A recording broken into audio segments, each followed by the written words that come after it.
Nous sommes venus aujourd'hui à Thiès pour échanger avec les acteurs territoriaux de la nécessité pour le gouvernement de rendre opérationnels les différents fonds miniers, et principalement le fonds d'appui au développement local, qui doit, sur la base d'un plan de développement local, intégrer les projets d'autonomisation des femmes. On se rend compte que ce fonds, jusqu'à présent, n'est pas opérationnel. Et depuis des mois, on fait le plaidoyer et nous pensons que le gouvernement est en train de faire la sourde oreille. L'autre aspect également, c'est le fonds d'appui et de péréquation. Pour le titre de 2019, on s'est rendu compte que l'État du Sénégal a sorti un arrêté, mais n'a pas libéré tout le fonds. Les 40% qui doivent aller au fonds en termes de dotation du fonds de en termes de dotation de péréquation sont libérés, ce qui alimente le fonds d'équipement et des collectivités territoriales, mais les 60% qui doivent alimenter l'appui des collectivités territoriales abritant les opérations minières n'étaient pas libérés au titre de 2019. Pour le titre 2020, jusqu'à présent, il n'y a pas encore d'arrêté. Et je pense que le gouvernement doit quand même savoir que les collectivités locales et les mêmes populations ont besoin de moyens et que les ressources sont là.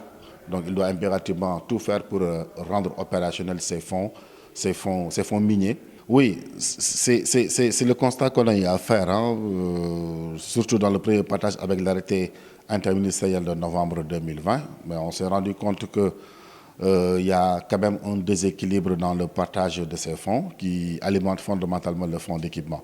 Et nous, notre plaidoyer, c'est non seulement que le gouvernement rectifie ce déséquilibre, mais quand même qu'on rende opérationnel ces trois fonds que j'ai cités tout à l'heure. Le fonds d'appui et de péréquation qui est partiellement opérationnel, le fonds de développement local qui n'est pas opérationnel alors que les entreprises continuent à faire le chiffre d'affaires, le fonds de réhabilitation qui n'est pas opérationnel. Et à côté, on se rend compte que les fonds qui intéressent les ministères et leurs agents sont alimentés, que ce soit le fonds d'intervention des agents du ministère des Mines et de la Géologie, ou bien le fonds d'appui au secteur minier. Je pense que c'est injuste qu'on soit dans ces situations, alors que les populations également ont besoin de ces ressources-là.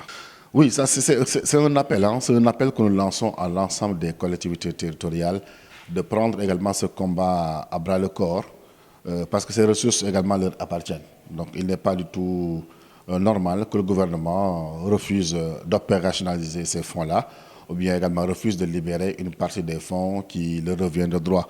Même il doit aller au-delà. Je pense qu'aujourd'hui, on doit aller vers une réforme pour que même la redevance minière puisse revenir totalement aux collectivités territoriales, parce que ça va augmenter d'année en année. Parce que si on veut conférer des compétences, il faut impérativement qu'on confère des moyens, donc des ressources financières.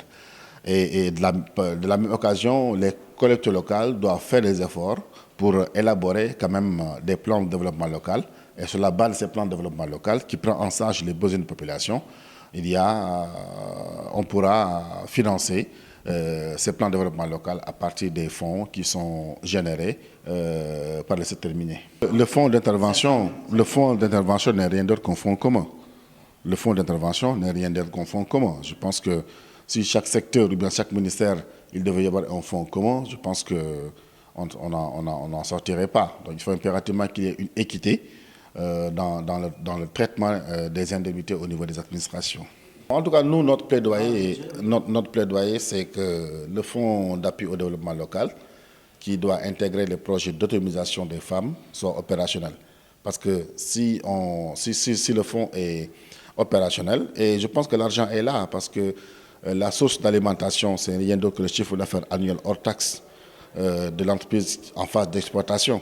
Donc on indexe à ce montant-là 0,5% pour alimenter le fonds. Maintenant, quand on est dans une situation à la phase de recherche ou bien de développement, c'est négocié sur la base également d'un contrat ou bien de protocole.